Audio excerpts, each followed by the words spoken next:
Please welcome back to the stage your host, Damian Barr.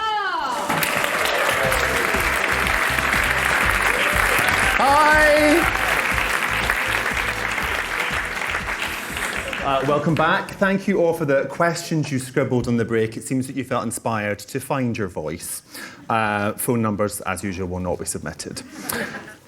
Not everything that is faced can be changed, but nothing can be changed until it is faced, wrote James Baldwin, the black queer pioneer that you saw up on our slideshow.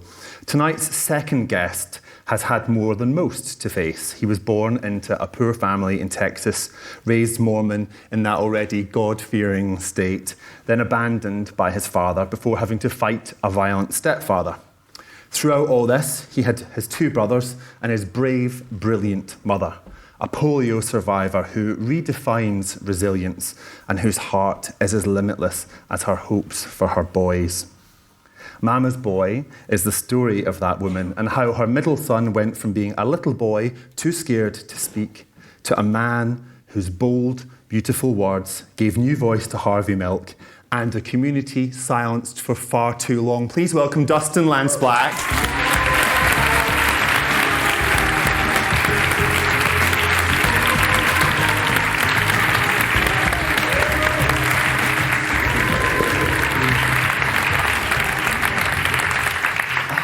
Now, is this healthy? What with the environment? Therapy in front of an audience, because that's what it feels like. I have my clock here so I can tell you when the 15 minutes is up. The bill will arrive at the end. They're a very non-judgmental therapeutic audience, right? Right? Yes, it's a safe space. Safe-ish. I don't need that. My joy would be if you would do as a wee reading from the beginning, just so we could hear it in your voice. I've chosen one of the bits that won't make me cry. Okay. You promise? I promise. All right. Here's your notes. Okay. You've written some terrible things about me. That's true. So this is the prologue then. Yeah. I'll do the first half of the prologue. That would be great. Is that good? Yes. All right. A hot, gauzy morning in the late summer of 1987. That was the first time I ever laid eyes on the streets of Los Angeles. I was 13 years old, but looked 10 at best. An agonizingly shy Texas boy with eyes like water, hair like the sun, and a tanker truck's worth of secrets. I was jammed in the backseat of my mom's massive yellow Malibu Classic between my little brother Todd and our stinking cat, Airborne. My mom said we were on the move. Others would have called it on the run. Days earlier, my family had packed up what little we had of value and vanished without notice from our lives in the Lone Star State, leaving behind my middle school in San Antonio and our Mormon church in the Randolph Ward, heading west. My mom was behind the wheel, her hairspray stiffened curls resting on worried shoulders as she worked the hand controls to speed up and slow down her beast of a car. A colossal artifact from a former life that now had to be wrested into submission by a woman who walked on crutches, her legs in braces, her spine fused and held together with metal bars hidden just beneath the scars that ran the length of her body. My big brother, Marcus, sat up front beside her. His hair was just as long as hers, but kissing a black leather punk rock jacket covered in pins and buttons that shouted obscenities my mom had miraculously, if not willfully, grown blind to. He had a map spread out on his lap. We were lost. We were scared. But in good Southern Mormon fashion, we kept our terrors to ourselves. Here's the thing. We'd been taught our entire lives that places like Los Angeles were filled with folks who traded their souls and salvation for fame, booze, drugs, cash, cars, heterosex, group sex, and dirty, filthy faggot sex. Los Angeles was the embodiment of an unfamiliar, exotic America that we've been warned to avoid. Liberal, often coastal, a place for sinners and moral relativists. For our ragtag family on the run, passage through this city was a test of spiritual strength. So we plugged our noses in back. Marcus did his best to navigate up front, and my tiny runaway mom rotated the hand control that turned the gear that pressed down on the gas pedal that she hoped might propel us to safety. 2 hours later, Marcus and my mom finally spotted the entrance to the 5 freeway heading north.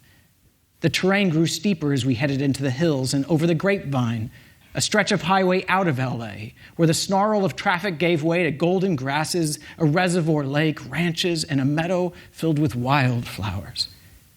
These were more familiar sights. This felt more like home. My mom looked up into her rearview mirror, found my eyes, and with all of her mighty love and warmth sent me a strong, silent message. You're safe now, my Lancer.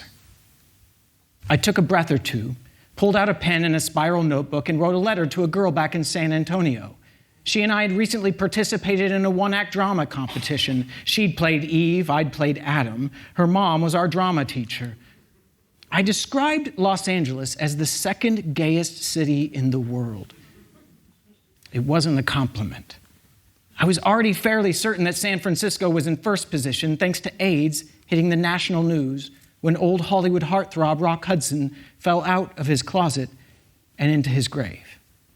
Since then, even the news shows in Texas had started offering up images of emaciated gay men, most in San Francisco, but others in New York and Los Angeles, dying terrible deaths thanks to their, quote, lifestyle choices. So yes, it seems San Francisco was the closest to hellfire, but I was fairly certain Los Angeles wasn't far behind. I suppose I felt it necessary to let someone in Texas know I survived our journey through this foreign land.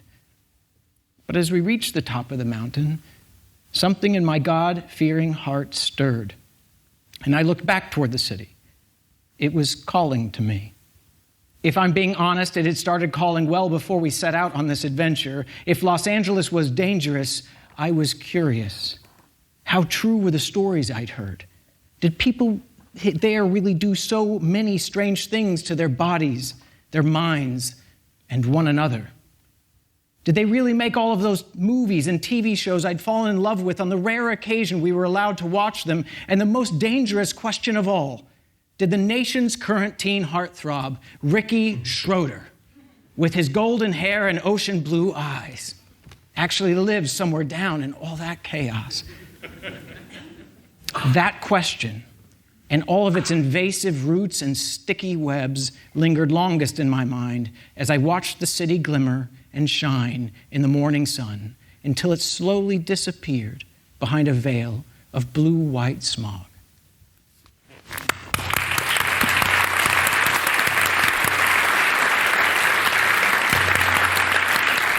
That's all I have to do, right? That's it. I did it. Thank you. It was really striking reading that how similar your feelings about getting to LA were, in some ways, to Tracey's feelings of getting to London, also my own in getting to Brighton. It was a place that I'd only heard about on the news because gay men were dying there. So it was a kind of Gomorrah place, but also thrilling at the same time. But I guess you had to keep your excitement about it secret. Yeah, and I'm pretty thrilled to be in Brighton, by the way. This is kind of amazing. Can I tell a Brighton story really quick? Yes, do it. All right. So when I was first dating this guy named Tom, who you might have heard of, and he lived in a place called Plymouth, which is, further southwest. And one of his grandmothers wasn't so sure about me and all of the attention I was, giving her grandson Tom. And she came up to me at some event, having sort of sussed me out, maybe looked me up and said, you shouldn't keep coming to Plymouth. You'd love Brighton. And here I am, finally. Wait, you've not been? I've never been here, no. What? No, I know. I was texting Tom on the way. I'm like, this is ridiculous. It's an hour away, and there's like rainbows and glitter everywhere. It's fantastic. And that's not just because you're here. I'll get you a brick and we'll go for the riot later for our freedom riot. I'm ready. For our little mini Stonewall. All right. I really can't believe that you've never been here. Okay, well, more on that in a bit. You read a bit about where you were headed towards. Let's go back to where you were coming from. Yes. And who you were going there with. Because the title of the book is Mama's Boy. It's to begin with, certainly much more about your mother than it is about you. So let's talk about her and the place that you start your life in. So Rose Anna Whitehead. Her name changes through the book. Yeah, she changed it purposefully as she kind of took on different identities as she decided to grow up very, very early. Out of necessity, really. And this gets to the root of why I even write this book. My mom came from a very conservative area, a place called Lake Providence, Louisiana. And it's time and again been the poorest city in America. And she lived on the south side of the river with 9 or 8 other children being raised by my grandmother, Koki. And who you never met. I never met Koki, but I feel like I know Koki so well. Just because of the stories that I would hear. And because I think I inherited a lot from her. I'll tell you a bit about her. She raised 9 children on the south side of the river, which was the poor side of the river, on a tenant farm, which means someone else lets you farm it, and at the end of the year, you usually are more in debt. They devised it in a way so that you could never make enough money in that farm to even pay the rent, so you're just increasingly in debt. And she somehow managed that on her own, and to me what's striking is that though she was making just, So where was your grandfather? So he was off drinking somewhere for most of the time, and he had kind of vanished and gone to be with other women, and she was raising these kids alone. And at one point, when my mother was 2 years old, she stopped being able to move her legs. At first she was complaining because her brother was jumping on the couch, it was hurting her legs, she's 2. Koki treasured my mom in a very special way. She called her Rose. And I think and she wanted to love my mother differently. She had come to a certain age. My mother was the 7th of all of these children.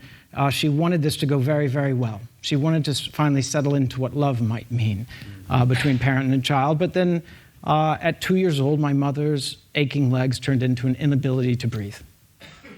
And so here you have this woman who doesn't have a car, doesn't have a phone. She gets to a neighbor. They rush my mother to Vicksburg, which is a state over, to a hospital there. They rip off all of her clothes, all of my grandmother's clothes to be burned because my mother was showing signs of polio. And one of the first signs of what would eventually take about 3,000 lives in that area. My mom would not recover for some time. She was put into an iron lung to help her breathe. And from then, sorry, you say iron lung. That sounds like something from centuries ago, but we're actually talking about fairly recently, especially in a country that's so advanced and so wealthy. Well, it was 1950. I mean, this was all you got. I mean, it did look like something from a science fiction film, right? It was just pumping air in to push the air out of the child or the person, and then sucking it out to let them expand. So that's what, and my mom would go from hospital to hospital for many, many years. This is the United States of America. There's no NHS. So it's what you can afford, what you can beg folks to give you to be able to get some sort of decent care. I'll save the stories, but many of them are horrific. What I love about Koki, and what I think I inherited from her, I hope I did, through my mother, was that Koki told my mother not to listen to the nurses and the doctors. Because what they were trying to do was set expectations of what was going to be possible for a child who, she did regain her hands and some of her arms, but nothing below that, ever. And so they said, you're not going to fall in love, you won't be getting married, you won't be going to university, you won't be holding a job, you certainly won't be having children. And Koki said, fuck that noise. I'm sure she didn't use that word.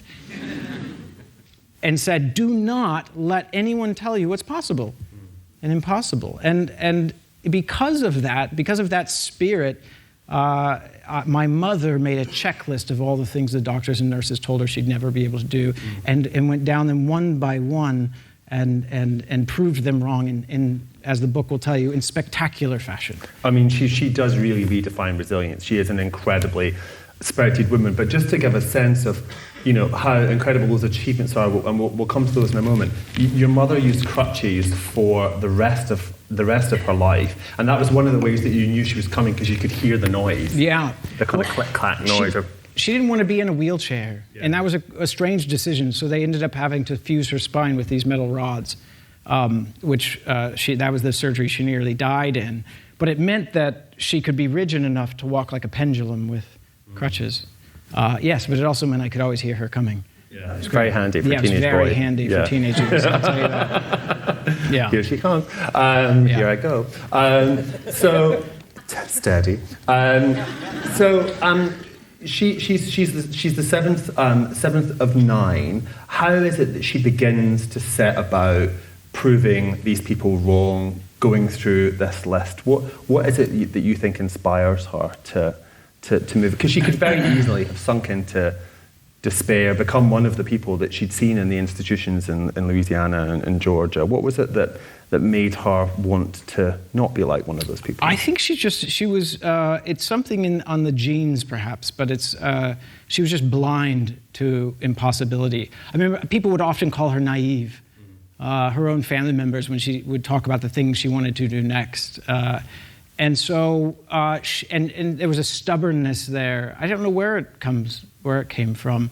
And there was a flirtation there. Like she absolutely refused to believe that she wouldn't one day fall in love or be able to get men to love her. Mm-hmm. And so one of the things that happened, I met my mom. My mom was, by the time I was 1 or 2 or 3 and could see who she was, she had these dresses that were hemmed to the floor. She was a good Mormon housewife.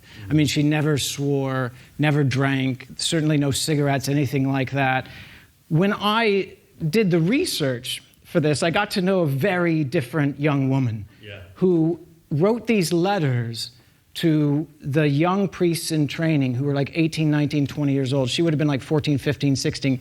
And in an explicit fashion explained to them why it is they should leave the priesthood for her. Right? And she did her hair perfectly, every makeup done perfectly. Everything from here up was like spectacular. Yeah. And so the same held for as she got older and she got into her later teenage years and eventually did go to university, by the way. Yeah. She started... First person in her family, not just to go to university, but to finish high school too. Sure, yeah. I think there was a couple of high school finishers, but she was definitely the first off to university. And she started doing what is the app today? I don't know, like the dating app. But it was to young soldiers in Vietnam. She would send a little picture of herself, a little portrait of herself done up perfectly. So from here to here, she's like killer hot. And then she would get these pictures back in return from these young men. Now, if any of them in the correspondence I read ever said, let's meet up, I'm coming back, she would just cease correspondence. And then on occasion, there's one in particular who ended up losing his ability to move, and they struck up a friendship and a correspondence. But she just did not like to hear that things are impossible. And I have to say, I'm exactly the same way. And I don't know if that's how I was raised or if it's just something in the blood. It drives people crazy around us. It certainly did for her. You said she was... Go on. But in terms of I think what's important for the book to know about her is my mom came from a certain place. So she came from a very conservative home that was Southern Baptist. And when she felt like that wasn't the right faith for her, that she needed cleaner, stricter boundaries, she became Mormon, very conservative. This is already the southern United States. It's a very conservative area. And when she defied, yet again, the things that folks said she couldn't do, she joined up in the military. So military, Mormon, Texan. She was voting for Ronald Reagan. I guess that's the equivalent of Margaret Thatcher. I don't know. Or maybe they were the same in drag. I don't know what.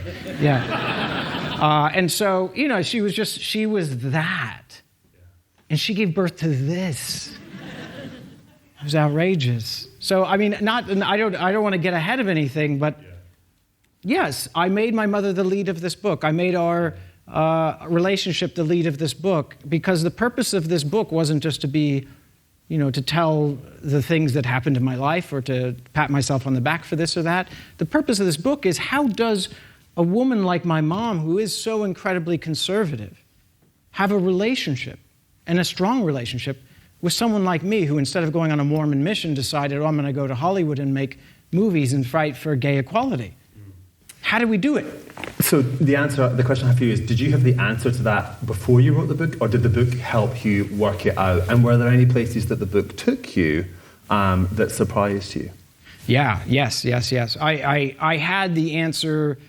I had the answer to how we did it before I started writing the book. I knew how we did it.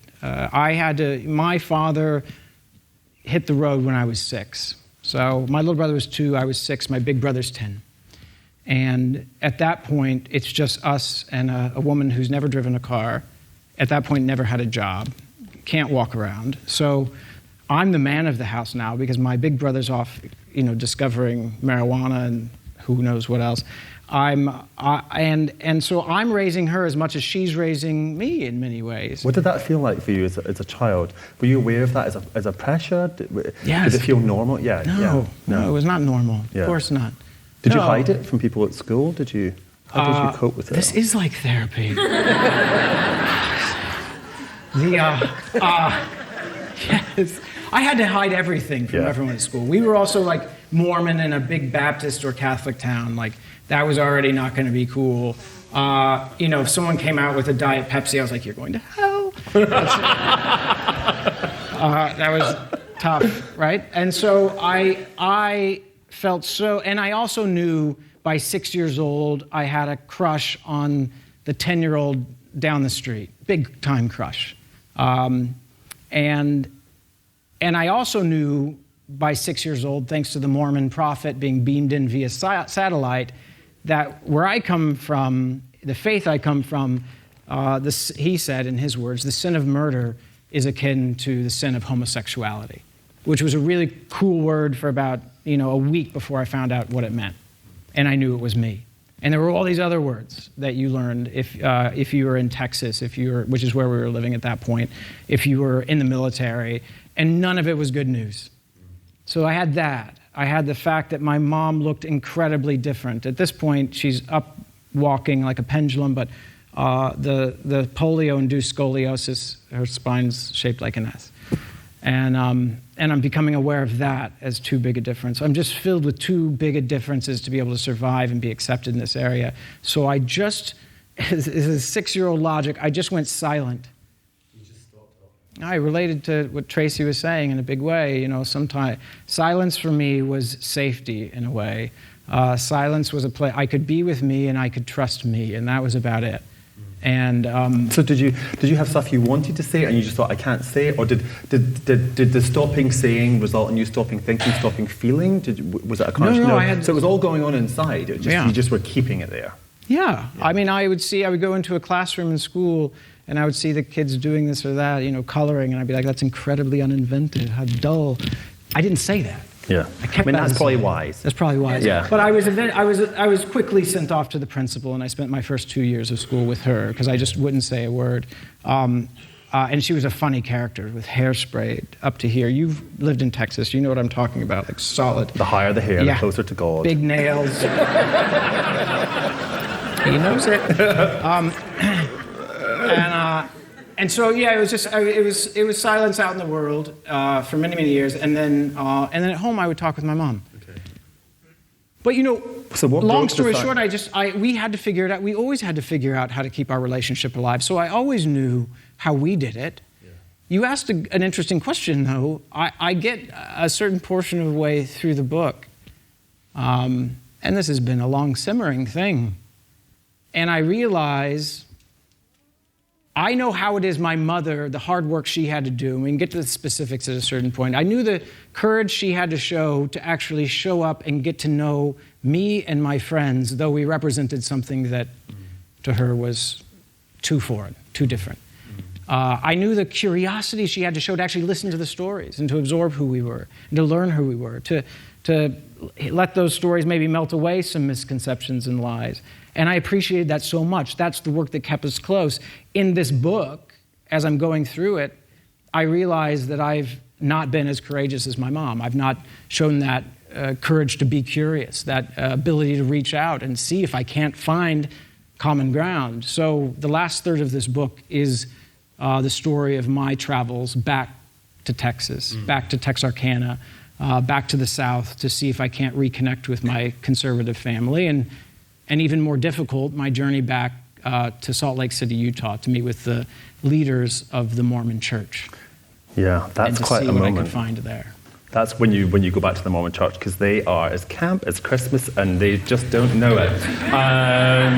It's the Mormon Christmas Spectacular, and he's like, oh, and you're wondering about the gays. I was wondering if you could maybe read a little bit from later in the book, because you do read so beautifully, about when you finally come out to your mother, and how you feel that goes. It's 3-page stuff. So, all right, so this is, oh my God. Should I set it up just a little bit? Yes, just please, yeah. I've never read this aloud. No, for the audiobook, buy it. It's on sale at audiobook. So my mom figured out I was gay. I didn't tell her. It didn't go terrifically well. She did get on a plane, came out. I'm giving you the bullet points. She did get on a plane. Well, you can go into more. We have more time. It's okay. You don't have to rush. She then got on a plane. That's just my pace. She got on a plane and came out to California for my college graduation. And I copped out. I didn't tell my friends that my mother was homophobic and didn't accept me. Because I didn't want that to be true, because I didn't want to have to explain that. I also never told my friends, many of whom were LGBT, most of whom were LGBT at this point, especially at this party we were throwing, that my mom crashes, that my mom, I never told my mom that I had all these LGBT friends. I never told them that she was homophobic. This was way before Ellen came out. This is before Will and Grace. They thought she was like, the gay Mother Teresa. Which the problem there being, as we're serving wine and pasta, and really cheap pasta from some can or something. We were college kids, and people are getting a little tipsy and drunk. Well, they start talking to my mom, my LGBT friends, sharing their stories, and these are really moving stories. I think these are stories about, particularly back then, many people came to L.A. Gay people did, because it was warm enough you wouldn't freeze to death if you end up on the streets.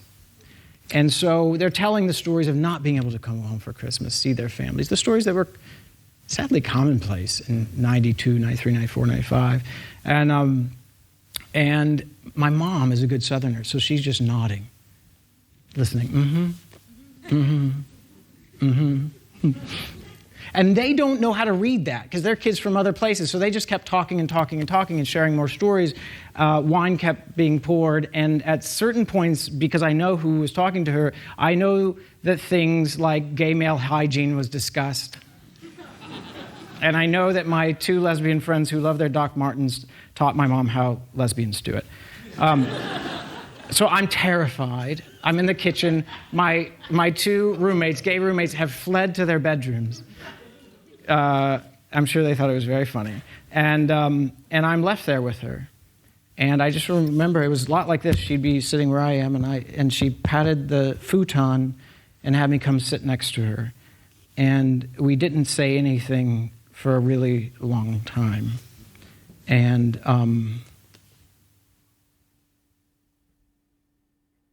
this is where I'll pick up. Then my mom mustered the courage to turn and show me her eyes. So I turned and showed her mine. We looked at each other like that for as long as we could, about 1 second. Then she wrapped her arms around me and held me tighter than I think I'd ever been held. At least that's how it felt then to my heart, and now in my memory. And she didn't let go. I knew right then and there that for the first time in my life, my mother was holding me for me, all of me. And that she not only loved me with all of her heart, but also loved me for all of mine. In that embrace, in that moment, I suddenly felt stronger than I ever knew I could be, more courageous, liberated, seen, and loved. Her embrace that night lit a fire that would change the course of my life. But how and why had her feelings so suddenly changed? Because yarn had been spun. What I thought had been less than worthless, our gay lives, our stories of tribulation, loneliness, and loss, had been spun into pure gold in that room that night. For the very first time in her life, my mom had heard actual personal stories from gay and lesbian people while she looked them in the eyes and gauged their truth. Those stories had little to do with statistics, activism, movement, politics, law, or the Constitution. My friends didn't think she needed to hear those stories. They thought she was already on our side. If they had known she was some enemy of equality, they likely would have dug their trenches deep and entered into heady debates armed with numbers and scientific and legal jargon. Instead, they talked to my mom like she was family, not a person from some other America. They told their stories with open hearts, universal stories of family, love, and loss. And in one night, those stories set straight generations of myths and distortions. They erased every lie told by our church, our country, and our own treasured families back home, by my mom's friends, her noble military, and our good neighbors. In one night, I witnessed generations of my mom's hand-me-down misconceptions be replaced with love, understanding, and acceptance in one night, thanks to storytelling. I wish I could say that I had planned the night, but I hadn't. Ryan had. Its outcome was an accident. But thanks to this happy accident, I learned the value of speaking to the heart from the heart. I witnessed the absolute and undeniable power of the personal story. The next morning, I donned my cap and gown, shook my troublemaking dean's hand before throwing him a wink, that's a different story, and graduated from UCLA's School of Theater, Film, and Television. It was an impossible dream come true for me and for my mom. I was the first in our immediate family to get a college degree. Perhaps her childhood doctors had been right that she would never get one herself, but now her son had, and so she added this to her long list of maternal accomplishments, a list that had somehow survived the past 6 months and could now grow long and strong again. Very good stuff.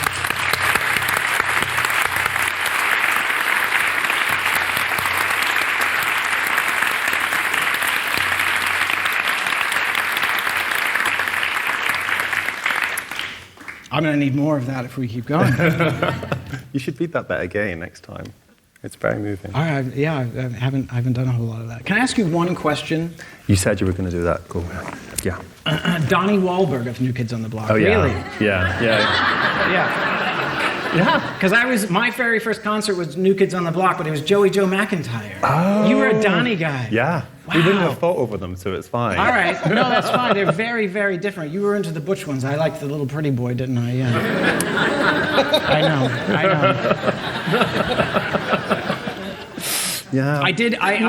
This is not in the book, so this is a little bonus point. But I did, from mine, I was so humiliated to go. I was in the closet. I was terrified.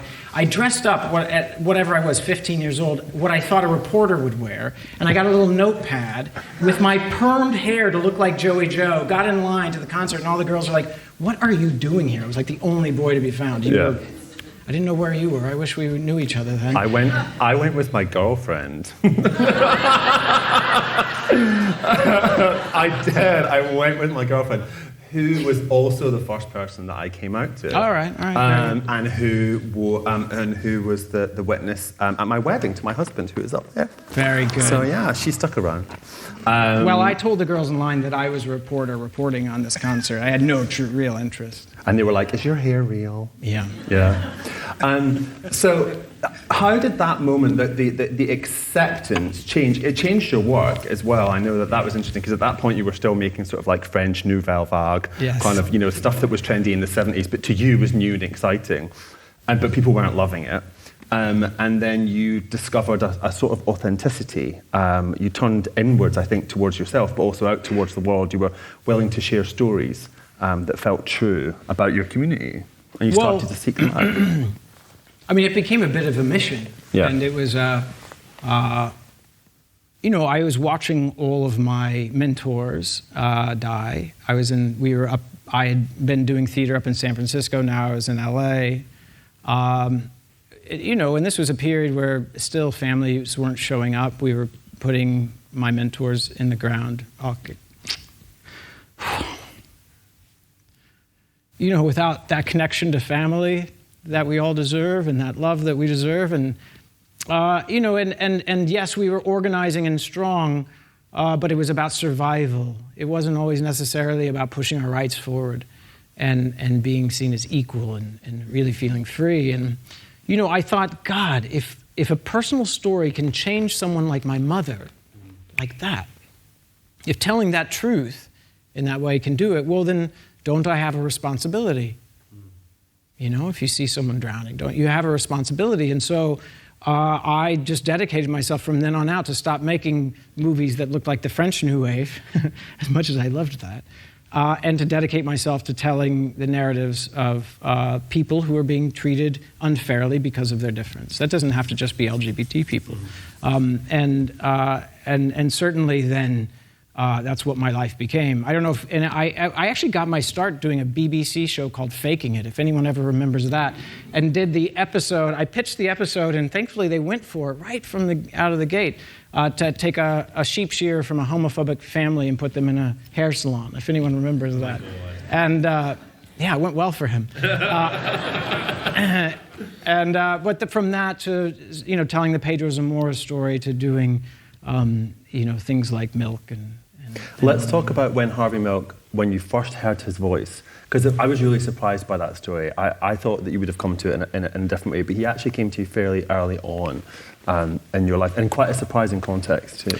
Yeah, it was a turn of luck, and I think that's shameful. I heard about Harvey Milk because I was in a summer stock theater program in the Central Coast. And I don't know if someone had said something homophobic in our little group of apprentices. We were just teenage high school kids. But our mentor, the director, who was well regarded at this theater, brought in a boombox, like a big silver boombox, and a cassette tape, like a handmade one. And he just said, "I want you to listen to this speech." And so all of us gathered around, and we listened to it. And it was a speech that had been delivered 10 years before in San Antonio, Texas, which is where I grew up. And in that speech, it said, you have to elect gay people. Because one day, a kid out there in San Antonio will open up the paper and read that a homosexual has been elected in San Francisco. And paraphrasing, they would have a couple of new options besides suicide or running away from home. That maybe they could start to raise their voice and achieve and be. And you have to elect gay people. Because you've got to give them hope. And that was the moment for me. I mean, he hit stop on the tape, which was probably a third generation copy of this speech, and it was the first moment I'd ever heard of an out gay person. I thought being out was something that happened to you. And it was certainly the first time I'd ever heard that you could achieve as an openly gay person. And that little kid who was trying to be so quiet in order to disappear and not be seen started to stand up.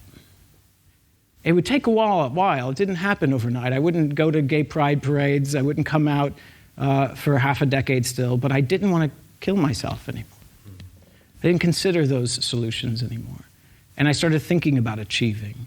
And, it's no exaggeration that Harvey Milk saved my life. And it's also became a source of fury as I grew older, that his story, along with so many of our forefathers and foremothers in the LGBTQIA movement, have been buried in shame and buried by violence and buried by bad law.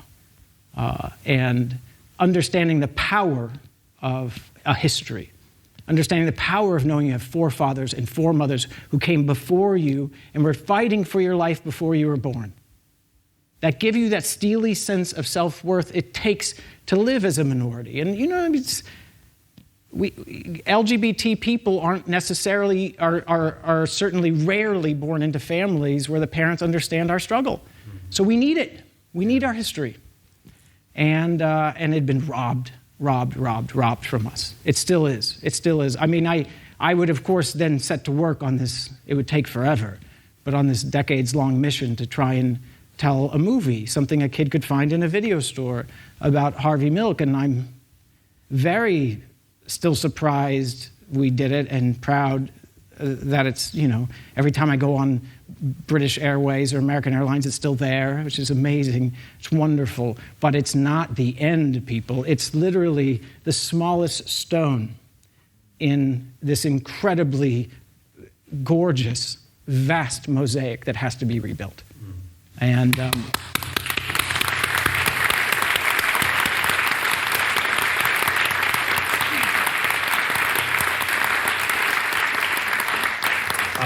Talk to us a little bit about what it was like being on set in the Castro, which was totally zhuzhed for the making of the movie. I visited shortly afterwards, and it had never looked so good. What was it like being there with, filming the vigil scene with some of the people who had been at the vigil? First of all, it was unreal that we were even shooting it, and I thankfully was surrounded by people who had, won big awards, Oscars and things like that, who kept saying, it's not always like this. Enjoy this, because really the city turned out. And we were able to really repaint, clean up the Castro, redo the neon on the theater, get it looking like it was back in its heyday in the mid to late 70s, which was really awesome and also a great gift to that community. And I remember several moments, but certainly that candlelight vigil, if you've seen the movie, after the assassinations have happened, and Harvey's lover, ex-lover, and the woman who got him into office went down to City Hall, and no one was there, which is true. There's just a few people giving speeches, politicians and things, but it's a fairly empty little memorial. And they walked out onto Market Street, and they saw, in reality, thousands upon thousands marching with candles from the Castro down to City Hall. And we wanted to recreate that. And so we thought, we just need to get a few hundred. Because if you can get a few hundred plus our principals, you can just digitize in the rest. And so we put out a call for extras. And at this point, this is near the end of the shoot, so I think people know what we're up to. And we said, anybody in San Francisco, go find your best 70s clothes. Most of you remember what that looks like. If you don't, here's what it looks like. Bring a candle, come early, we'll sign you up, hoping we'd get a few hundred. By whatever it was, 8 o'clock, when we were going to start seeing what we had to film, there was 1,000. By 9 o'clock, when we're really getting ready to film, there's 6,000. And we're seeing that it's filled up all the way from where we're going to start filming all the way back to the Castro. And it's many of the faces of the people who had known Harvey, people who had been there the whole time, people who survived a plague. And I do remember standing there watching as everyone filed by in quiet reverence and remembrance of Mayor Moscone and Harvey Milk, who were both killed. The tears falling, I remember particularly from Gus Van Sant, who's not a man of tears. And I talk about it in the book. I also remember that my tears didn't fall. And what happened, what collided with that moment in history was a thing called Proposition 8. And we knew that we had won the right to marry for gay and lesbian people to marry in California. And now there was this thing we were facing, which was going to take away that right, which likely was going to be a vote at the ballot box. And I was terrified because I had watched how the lessons of Harvey Milk and our forefathers and foremothers who had this more aggressive activist style had been lost. And I knew the new leadership was going to lose Prop 8. I knew it. And I was upset for that. And I was upset for another reason. I don't know if you want to go into it in the book. But because I also knew during the making of Milk, my big, tough Butch, big brother, hunting, NASCAR, we never got along that well, called me up and came out to me. Hot. And he...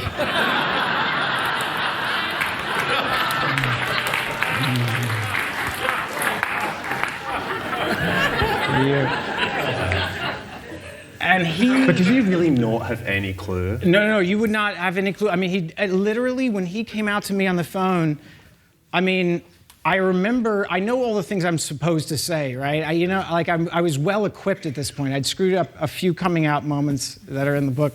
I was going to get this one right. But what was going through my mind was, are you sure this isn't just a phase? And I mean, truly, he gave, I had a New Kids on the Block poster in my room that I covered up tried to conceal with a Paula Abdul poster because I thought that was going to work and keep me in the closet. And he made endless fun of it. I mean, he was just the stereotypical straight guy. And so I absolutely had no clue. I remember I called my mom after I found out he came out to her as well. And with all the drama that happened with me and my mom coming out, I was like, Mom, how are you? And she's like, oh, what the devil do I know? That's how we all felt, right? She's like, oh. So, none of us knew. What I did know is my brother is a son of the South. My brother loved being a part of race car stuff, hunting stuff. He loved Texas, Louisiana, Virginia, where they were living at the time. That was his home. That was his America. That was his America, and he did not want to have to leave his home. He was living with my mom at the time. He didn't want to have to leave the area that he loved, the friends that he loved. He didn't want to leave all of that just to be free. And in those areas, you can legally still today be fired if someone finds out you're gay. You can be kicked out of your home if you're a renter if someone finds out you're gay, legally, in most states in the United States of America. And my brother loved that part of the country. And so I also was painfully aware that Harvey Milk had been taken from us 3 decades earlier, and still we lived in some sort of a checkerboard nation where some areas were freer than other areas, and your rights depended on what part of the interstate you were on. And that felt wrong. And so I remember watching that march and both being moved and then being absolutely furious at the leadership of the gay movement at the time. Okay. So Proposition 8 was, I think, partly supported by the church that you had been a part of. Oh, of course it was. Yeah. Because this is how you write the book of my life. Of course, if there's going to be if my life is going to collide with an anti-gay initiative, that really is going to affect me and my generation. Of course, it's going to be paid for by the church I grew up in, right? Yeah. And did you have any sympathy with them at all? I mean, the church as a child supported you in lots of ways. They had been there for you, and then they turned against you. And I wondered at that point, when you were watching the filming and everything else, were you just like, no, enough, I have no compassion left? Or was there a part of you that still... I just wanted to win. And I knew they were wrong. And I knew that if we could open enough eyes, people would realize they were wrong. And I also knew, and this is partly what is in this book, I said, you know what? You know what I'm going to do as we wage this battle? As I got out of filmmaking for over half a decade to wage this battle. After you'd won your Oscar. Yeah, I won an Oscar, and it put me out of business because I made a promise on that stage to win full federal equality. And I made that promise to the young people of the country. And my good conservative Mormon mom sat me down the next day and looked me in the eye with wet eyes and said, you made a big promise on that stage last night, Lancer. And I said, yes, I know I did. And she said, well, a promise is a sacred thing. And so that put me out of filmmaking. I had a few things to mop up, and I did a terrible job of them for about 5 years. And that's when a little group of us decided to sue the state of California in federal court, saying that the Constitution ought to apply to LGBTQ people equally, meaning we should have the right to marry. And then if we won at the U.S. Supreme Court, that decision wouldn't just apply to us in California, it would apply to my brother in Virginia. It would apply to all 50 states. It was an insane idea. It was an impossible idea. I was called naive. I was called a fool. By all of my mentors. You were called worse than that. I mean, you met a lot of resistance from other people in the movement who believed that the answer was to be somehow more conservative. Incrementalism. Yeah. And I have something to say to incremental activists. Your lives are worthy and worth living while you have them. So stop fucking around and get to it.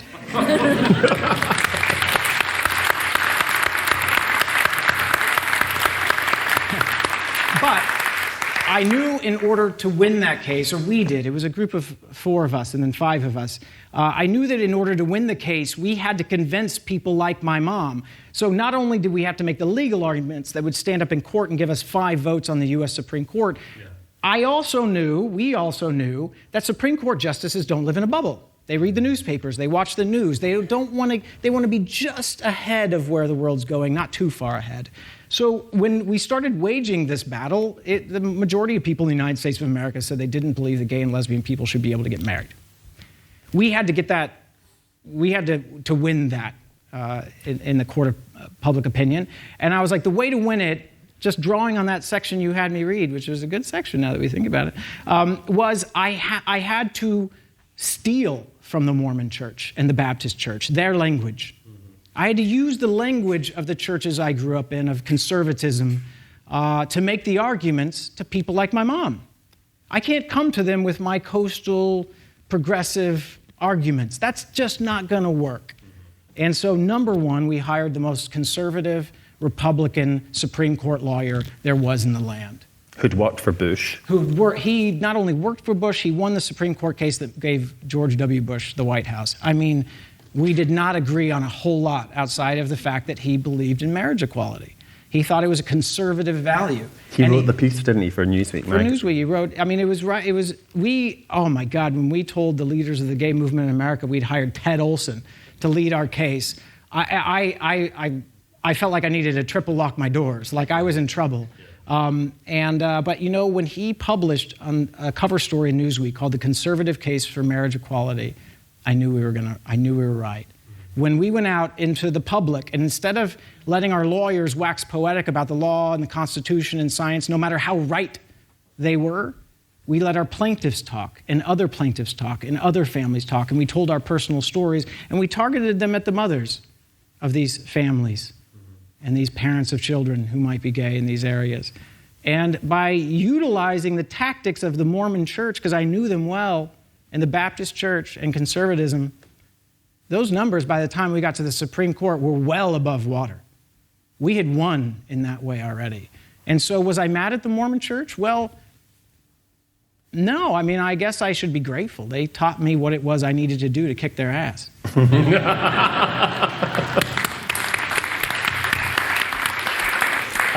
But that story doesn't end there. There's a whole different thing. Do you you don't still consider yourself a Mormon? No, I was drinking wine on your stage and I had gay sex. I've seen Mormons do worse. I have. It's another story. And do you still consider yourself a Christian? Here's my thing. I'm a student of a lot of different faiths at this point. It's a part of just my curious part of myself. And I really do like this person named Christ. I thought he seems like a wonderful guy. I'd like to hang out with him. He's also hot. I'm just going to put that out there again. I grew up half Catholic, and all the Jesuses in my pictures, I was like, oh yeah, Michelangelo he got him all ripply. I mean, I'd like to go out into the desert with him for a while and see what he was taking. Like I think Jesus that would be Burning fun. Man. So you would Christians, no. No. Okay. I mean, I'll take the Christ, but I haven't found an organized Christian religion that hasn't warped and distorted the message of Christ so much so that it seems to be doing the exact opposite of what he was preaching. Yeah. So I do not have a home for my faith. But I think Christ was really onto something. But there's other people I think were really onto something as well. At the end of the book, you write a beginning, not the end. So is that a beginning for you, for us? On what level is the end a beginning? Well, I think that if the purpose of this book was to demonstrate how me and my mom were able to find common ground in a time when most would say we were too divided to ever do that. That we were too politically divided, our beliefs were too far apart, that we should have been a house divided. Yet we were thick as thieves. I mean, I spoke to my mom every single day. And I hope in that you start to understand that the necessary components, it's what I watched her do and it's what I learned to do in the last third of the book, was to show the courage to show up and to talk to people you don't agree with politically. And then show the curiosity to not sit there and talk at them, but to listen. And the really important thing I think we always figured out, and I try to put it into my work, is, yes, I believe in science, I believe in the Constitution, I believe in the law, and I believe it's all on my side. But if I bring that to the argument with someone who's very, very different than me, all they're going to do is dig deeper into their trench because they believe it's on their side as well. What you have to do is take that extra step to figure out the story, hopefully your own, a personal story that illuminates the law, that illuminates the Constitution, that illuminates the science. Come at it like that, and what you start to find is common ground. And, you know, I think one of the examples for me is when I went back to Texas and my cousin Lynn, who was incredibly homophobic, didn't want anything to do with me. We got a little drunk. It's easier to find common ground in the South because you can have whiskey. In the Mormon church, it takes a little longer. But at a certain point, I just decided I wasn't going to hold back about talking about this guy I'd met in the United Kingdom who's a diver, and he was really hot, and I'm sitting there, you know, talking about how he's going to put me in the poorhouse because A, I'm taking the first vacations of my life to go see him, and B, it's a really long trip, and I can't work during those trips. And he pulls out his phone, and he shows me a picture of his girlfriend on their trip to Hawaii. And he's like, oh my God, she's going to put me in the poorhouse too. She wants this and that and this and that, and she wants to see me all the time, and I can't get my work done. And I had this moment where I was like, that's it. That's finding common ground. He's not going to lead a pride parade. But right then and there, he compared his love to mine. He saw it and felt it as mine. And if I needed any further proof, when I went to Dallas, Texas to do a book signing inside of a church, by the way, build a bridge, he showed up in his overalls to be there to hug me. And he posted on Facebook that he had come, and he said, I know I'm going to lose some friends for posting this about my gay cousin. And he didn't. The phone calls over the next few days from him were, oh, I just found out that my friend Fred's, his daughter's a lesbian too. Yeah. But that's the work that has to be done on, I think, the most powerful stage there is for change in this world. And I'm saying this as a filmmaker. I'm saying it sitting on a very auspicious stage. This isn't the most powerful. The most powerful stage in the world for creating change is the dining room table. Invite people to it who think differently than you. Show the courage to do that and the curiosity to listen and to share very personal stories. And what you'll find is that there is a higher plane of existence than politics. How absurd is it to say that we live in this miraculous universe on this beautiful planet, and we're gifted with these ears and these eyes, these hearts to be able to feel? And these days, you turn on the news and they'd have you believe that the highest plane of existence in all of this beauty is whether you are Tory or Labor or a Republican or a Democrat. It's fucking madness.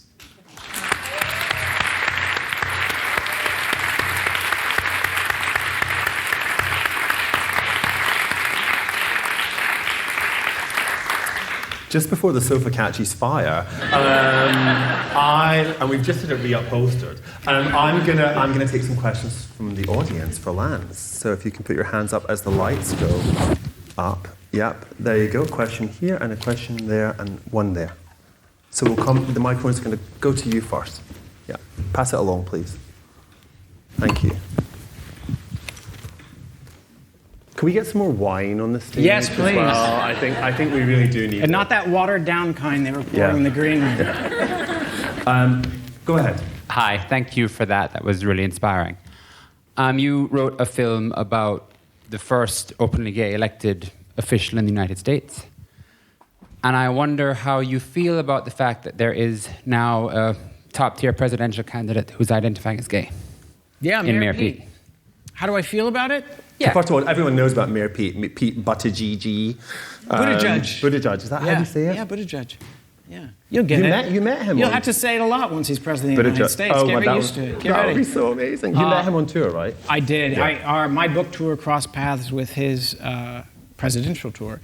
And we met because the kid who was running the coffee shop Sit and Spin in the Castro, where you could get a coffee and spin your laundry. Yeah. He's now like his campaign finance chief. I mean, that's great. And so he heard I had landed in Dallas. He's like, get down here right this instant. And I did. And it was a great meeting. I mean, an incredibly substantial man. Like, I think... What do you think about the criticism that he's too conservative and too cookie-cutter for the people? I'm asking a question. I think for right now, first of all, compared to what's in the White House right now, he's not too conservative. Yes. And I don't hear that criticism a lot from my American friends, but maybe it is something you hear here. I don't know. But I do think that it absolutely fulfills that call for gay people to run for public office. The message of hope that's sending is massive. It's incalculable. The fact that he's a top-tier candidate, he's in the top 4, he's in the top 3 in some of the early states. I mean, there is no doubt there is like a young, probably not out of the closet yet, lesbian in Salt Lake City, Utah, who will become the president of the United States in a few decades, thanks to what she's seeing happen right now. Okay. And do you think he can get the nomination? I don't know. It doesn't. It's really. I just want to. I get asked these questions a lot in the States on political shows, and I say, guys, just FYI, it's June of 2019. Yeah. Who knows? What you do right now is you listen. You listen to what everyone's saying. A lot of people are going to fall down and say things that make you realize that's not who I want to be with.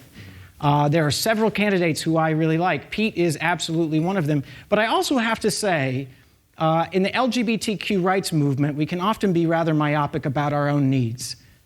And that is not the way for us to, in this country, make sure we defend our gains and to make sure we make more gains elsewhere. The way to do that is to lock arms with other minorities and other people who've been treated unfairly under the law. And in society, you have to lock arms. You have to have those coalitions. So there are a lot of candidates, I think, in this race right now who are also Harvey Milks, who would be breaking through a ceiling and breaking through barriers. And I think LGBTQ people should be equally excited about Kamala Harris as they are about Pete Buttigieg. Yeah, absolutely. Okay. Ladies, question there? Yes, you. Hi, thank you for your comments. Really, really interesting to hear. I was wondering, I often think that an outsider, forgive me for saying that, has a really interesting perspective on, their new host country. What are your views of the differences between the LGBT movement in the US and in the UK? What are your perceptions of what's happening here and how it may be different from the States? Well, the UK has been such a beacon of hope for so long for LGBT people, not just in the United States, but around the world. Certainly leading the way on things like marriage. And I would say this, though. What concerns me right now, especially on the heels of just saying that it's our coalitions that make us strong, our most vital coalition is LGBTQ. There's a T in there, for good reason. And so I would ask you, when you're reading in the papers or online or on Twitter, these things that are incredibly divisive, that seek to remove the T from LGBTQ, that are telling lies and distortions about our trans family members, do the hard work to find out who's saying it and where they're getting that language from. Because they're borrowing it from some of the most hateful right-wing folks in the United States of America who we would not listen to. Places like the Heritage Foundation funding folks to spout this trash about our trans family members. Do the homework before you buy into it and believe it. Because our coalition is what makes us strong, and it is a heartbreak to the rest of the world to watch what this country is saying and doing to its trans family members. Stop it. I'm going to say that's actually a really good place to end. I want you to join me in thanking Dustin Lance Black and Tracey Thorn.